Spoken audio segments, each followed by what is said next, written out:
to make $15,000 a month off prints. Step 1, understand that it did actually take about 3 years of trial and error before that happened. And yes, I did cherry pick the best month I ever had in order to make this more dramatic. Now, that's not to say that it is not profitable every other month as well.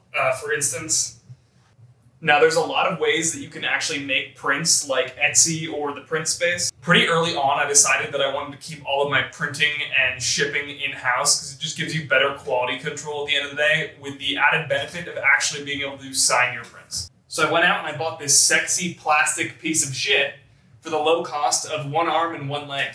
And its best feature is right underneath the hood. It costs nearly $500 to refill with ink. I guess it also does make some really high quality prints. And that brings me to step 2, which your entire business and business plan depends on when it comes to this kind of business, is that you need to spend roughly a decade learning how to paint.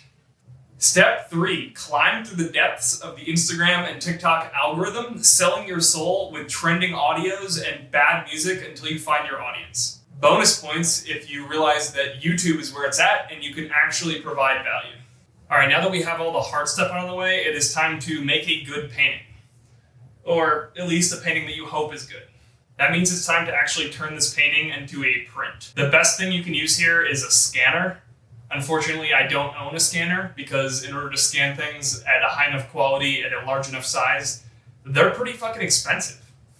So instead, we're going to use another fucked expensive piece of equipment, and that is going to be a camera.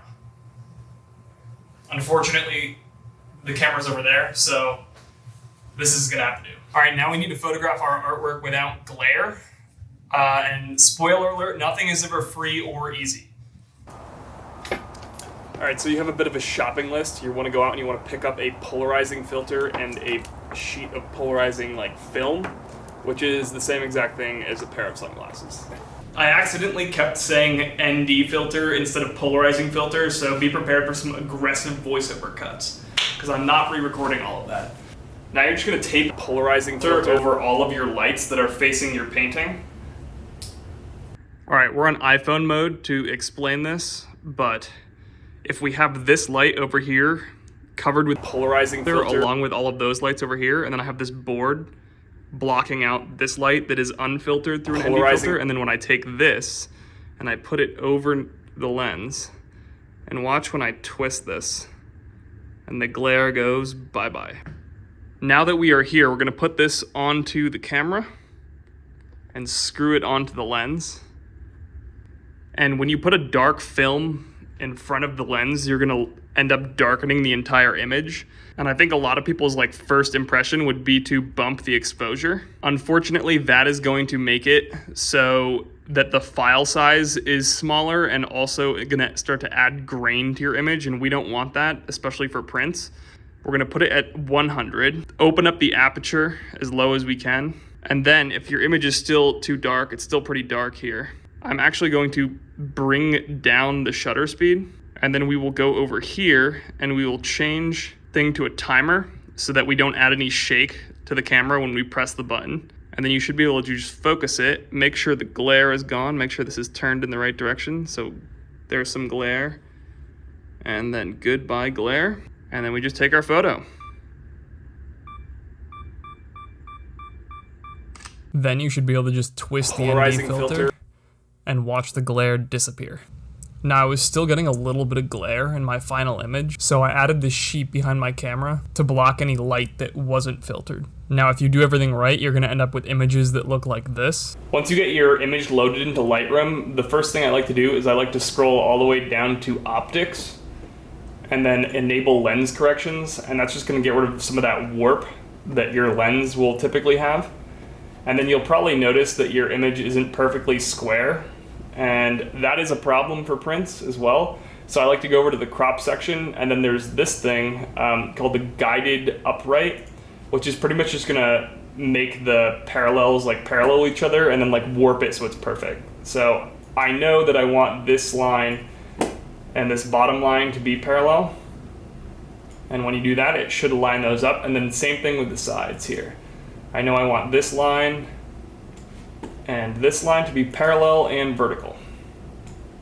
So that is going to get rid of all of the warpage in it, and then we're going to crop it to the same exact size as your canvas. So in my case, this was done on an 18 by 24, which is a 3 by 4 ratio.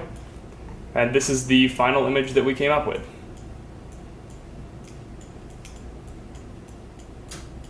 Look at the quality on that. You can see every brush stroke. The next thing that you need to think about is what kind of paper you're going to use. I don't have much insight on this because this is more of a personal preference than it is anything else. I like to use the Arches BFK Reeves Pure White, and this is going to give you a matte print. It's very high quality paper, and this tube right here gets me about 20 prints, and it costs nearly $160. All of that being said, let's get to cutting it to the correct size and pray that my printer doesn't fuck it up.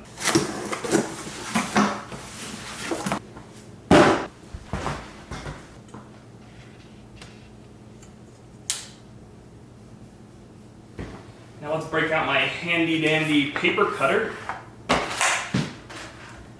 Just another ridiculously expensive piece of equipment. I found this on Facebook Marketplace though, so if you ever need to buy like any of this stuff, always check there first.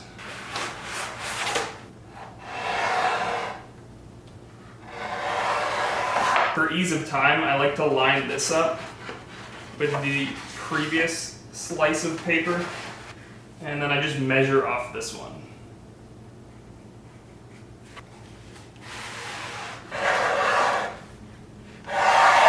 Now we just load the paper up, toss the image in, make sure it's the correct size,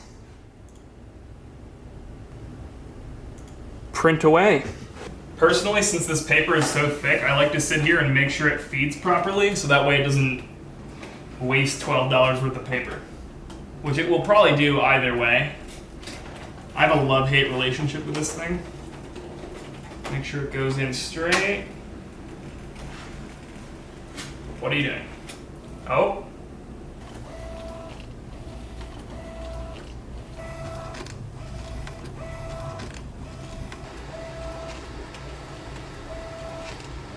Alright, so the print finished, and over here looks really good. But would you look at that? My printer decided to put a nice streaky line down the side and then blotch a bunch of black ink right there. So, there goes a waste of $12. Let's start over. Okay, after doing some manual print head cleaning, let's try that again. Pray.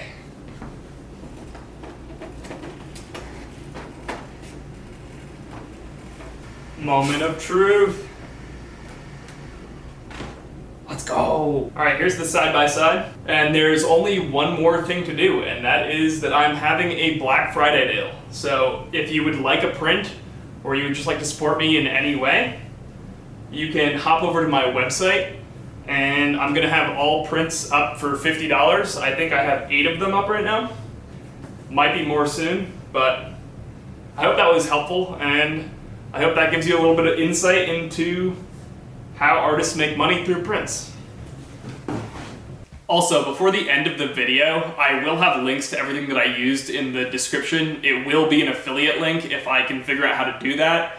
Sorry, that's how the world works, but at least it's better than a BetterHelp sponsorship. So, thanks for watching, and go watch my, painting videos, because they're way cooler. Also, this is Syl.